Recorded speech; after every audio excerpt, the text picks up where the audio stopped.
berdoa dulu ya. Satu orang pimpin kita dalam doa pembuka. Semuanya berjalan dengan Bapa dan Putra dan Roh Kudus. Doa dan kerajaan surga kembali lagi ke anak-anakmu datang tunduk di dalam hadiratmu dan dari segala berkat penyertaanmu yang selalu merasakan ini dapat berjalan dengan lancar. Ini menjadi doa kami dengan Tuhan Kristus Tuhan kami. Amin. Hari ini kita mengalami proses belajar mengajar kita. Kali lalu kita sudah belajar tentang gereja sebagai persekutuan rumah Allah. Tapi sebelum masuk, saya dulu maksud ya. Siapa yang hadir dan yang tidak hadir? Rain, Mary, Florencia, Mariani, Cecilia, Yohana.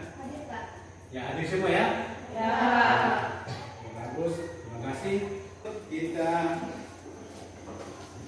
segarkan dulu semangat kita ya dengan sebuah lagu.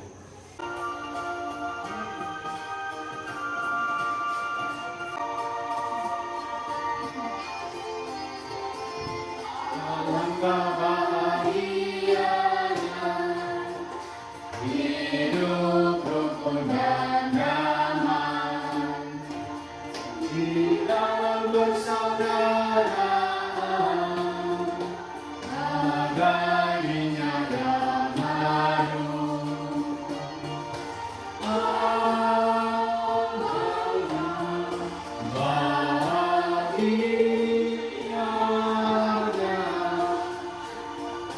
Hidup rukun dan damai. Kita lanjut pada pembahasan materi kita pada hari ini, yaitu tentang gereja sebagai persekutuan yang terbuka. Semua anggota mempunyai martabat yang sama dan memiliki fungsi yang berbeda-beda. Gereja juga hadir dan berada untuk dunia. Yang ini ya, gereja hadir untuk dunia. Panggilan gereja yang utama yaitu menjadi utusan Kristus. Utusan Kristus itu menampakkan dan menyalurkan cinta kasih, baik bagi kaum awam, para hierarki dan juga para biarawan. Yang ini gambar memberi kesaksian dan keselamatan bagi dunia. Kalian juga hadir di dunia ini untuk memberi kesaksian bagi dunia. Ya, bukan hanya pada hierarki, tetapi juga seluruh umat Allah. Dan sakramen itu menjadi sarana keselamatan bagi dunia. Tujuh sakramen itu berarti bahwa adalah sarana keselamatan bagi dunia atau bagi umat Allah. Sehingga setiap anggota gereja dengan caranya sendiri itu fungsi dan tujuan dari sakramen. Ya. Dalam gambar ini Yohanes membaptis Yesus di sungai Yordan. Itu suatu tanda bahwa harus ada sarana sebagai penyelamatan dunia. Sebelum Yesus melanjutkan misi dan karya untuk menyelamatkan dunia, maka dia terlebih dahulu menerima baptisan dari Yohanes Pembaptis. Berdasarkan potensi dan kemampuan.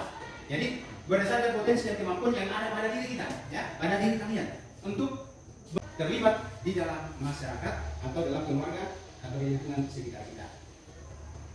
Ya, inilah kemampuan dan peran umat. Mengaktualisasikan kemampuan itu dalam berbagai potensi yang dimiliki. Tadi di dalam misinar ada berbagai suku bangsa yang ada di belakang itu perayaan misi. Lalu pentingnya persekutuan dalam hidup kita, pertama adalah keterbukaan dengan sesama dalam iman dan keyakinan. Tetapi bukan hanya dalam lingkup inter kita, tetapi juga keluar. Artinya bahwa kita juga membuka peluang untuk orang-orang yang ada di luar sana, ya, membuka peluang untuk bekerja sama dan berdialog. Nah ini Paus Fransiskus membuat dunia ini supaya aman, rukun dan damai. Seperti dalam teks tadi, alangkah bahagianya kalau kita hidup rukun dan damai. Dalam surat Rasul Paulus, terutama sebagai persekutuan umat perdana, itu bisa kita baca pada Kisah Rasul 4:32 sampai dengan 37.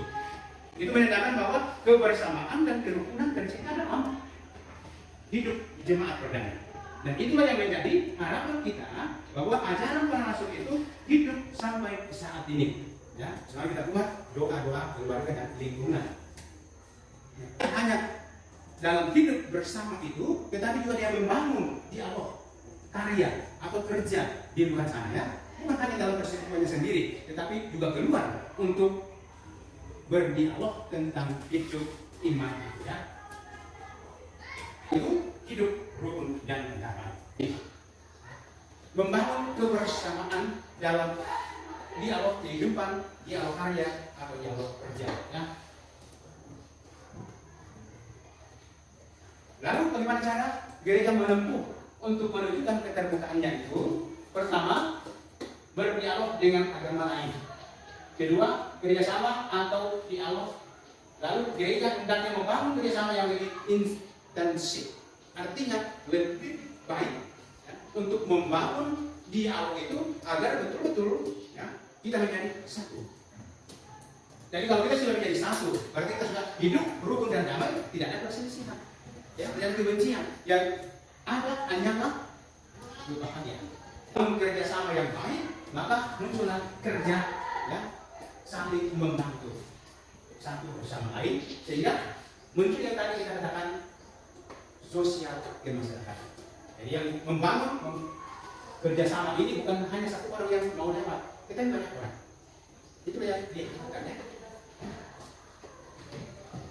Jadi, ya, bergandengan tangan artinya mau hidup berdampingan tanpa melihat latar belakang seseorang. Tapi hanya mau melihat bahwa bagaimana supaya kita itu menjadi satu, membangun kebersamaan. Gimana ini? Ya, gimana ini? Namanya ini? Oh, di sekolah. Oh iya, membangun kebersamaan antar agama dan hidup kita bersama. Sekarang kita masuk dalam kerja kelompok, diskusi kelompok, ya. Tadi sudah kami yang lihat gambar, ya, mengamati gambar dan juga apa yang dikatakan di sana, ya, damai. Ya. Nah, ini ada 3 pertanyaan. Saya bagi 3 kelompok, ya. Dan nanti setelah selesai kerja kelompok, satu kelompok tampil untuk membacakan hasil kerja kelompoknya, ya. Oke, baik. Jadi saya bagi kelompok ini kelompok 1, ya, kelompok 2, dan ini kelompok 3. Ya. Masing-masing kerja, ya. Nanti lihat pertanyaannya ini. Jadi kelompok 1, kalau kita kelompok seperti gambar di atasnya, saling berhadapan, saling memberi tanggapan. Ya. Sekarang, ya.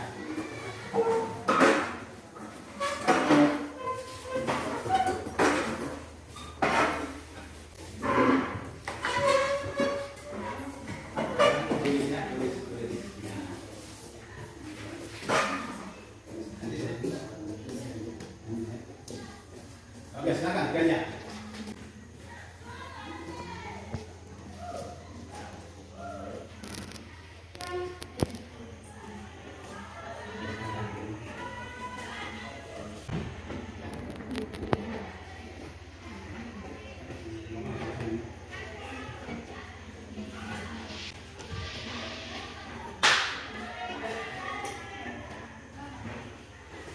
Oke. Tanya.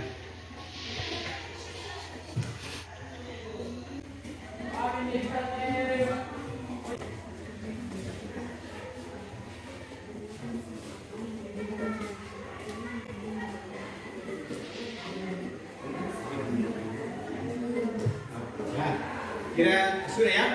Sudah. Nah, silakan satu kelompok untuk bacakan hasil diskusinya di depan dan dibaca dengan baik supaya temannya mendengar, ya. Silakan kelompok mana? Kelompok ini, silakan depannya. Baik, terima kasih atas kesempatan yang diberikan kepada kelompok kami untuk membacakan hasil diskusi kami. Pertanyaannya, sebutkan persekutuan yang sering kalian lakukan. Persekutuan yang sering kami lakukan antara lain Doa Rosario, Miss Dinar, OMK, Sekami, Lego Maria, dan Jalan Salib. Demikianlah hasil diskusi kami. Kami ucapkan terima kasih.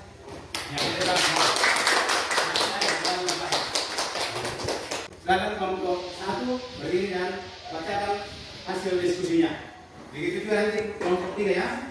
Iya, silakan. Terima kasih atas kesempatan yang diberikan kepada kami kelompok 1. Kami akan menjawab pertanyaan, apakah kalian senang bila mengadakan persekutuan? Kami senang bila mengadakan persekutuan karena melalui persekutuan setiap orang dapat membentuk imannya akan Yesus Kristus, dapat mengenal satu dengan yang lain dan terbuka untuk berdialog. Contohnya persekutuan antar siswa antar kelas dan persekutuan KSK. Sekian dan terima kasih. Ya. 3. Ya.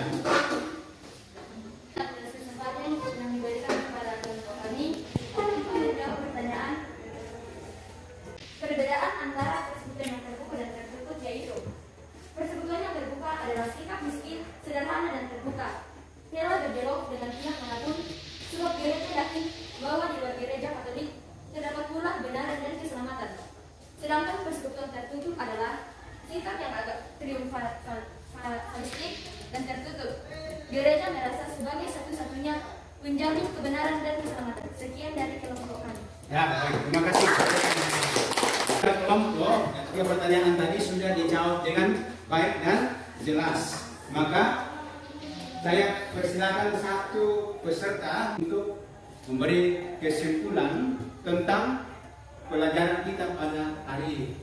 Silakan satu orang. Ya. Kesimpulan yang kami dapatkan dari pelajaran persekutuan umat yang terbuka ialah setelah Konsili Vatikan II ada keterbukaan dan pembaharuan cara pandang pada gereja sebagai persekutuan umat. Cara pandang yang kami maksud di sini ialah yang pertama, gereja lebih bersikap terbuka dan rela berdialog untuk semua orang. Gereja meyakini bahwa di luar gereja pun terdapat keselamatan. Yang kedua, adanya paham gereja sebagai umat Allah yang memberikan penekanan pada kolegialitas episkopal atau keputusan dalam kebersamaan. Yang ketiga, adanya pembaharuan yang mendorong umat untuk terlibat dan berpartisipasi serta bekerjasama dengan para klerus. Demikian kesimpulan yang kami dapat. Terima kasih. Kita sudah dengar kesimpulan kita pada hari ini. Proses pembelajaran kita yaitu kita harus eksklusif, ya, terbuka bagi siapapun atau berdialog dengan siapapun, ya. Maka gereja itu betul-betul terbuka bagi semua orang. Tugas kalian di rumah dan minggu depan dikumpulkan adalah mengadakan wawancara dengan tema persekutuan yang terbuka.